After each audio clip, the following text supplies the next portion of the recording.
একজন লোক তার শিক্ষকের কাছে গিয়ে বলল, স্যার, আমি জীবনে অনেক ধনী ও সুখী হতে চাই, আমাকে একটা উপায় বলে দিন। শিক্ষক তার পকেট থেকে একই রকমের দেখতে দুইটা সোনার মুদ্রা সে লোকটির দুই হাতের তালুতে রেখে দিল এবং বলল, তোমার ডান হাতে থাকা কয়েনটি তুমি শক্ত করে মুখ করে ধরে রাখো, আর বাম হাতে থাকা কয়েনটি তুমি যেমন হাত খোলা রেখে দিয়েছো সেরকমই রেখে দাও। লোকটা ঠিক তাই করল।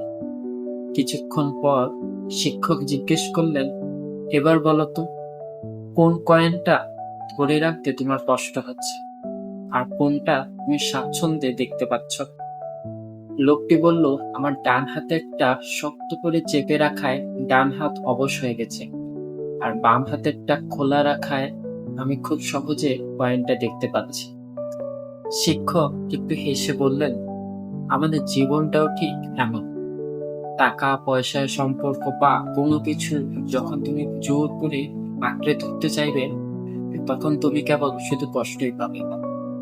যখন তুমি সবকিছু খোলা মনে সহজভাবে গ্রহণ করতে শিখবে, তখনই তুমি জীবনের আসল সুখ আর শান্তি পাবে।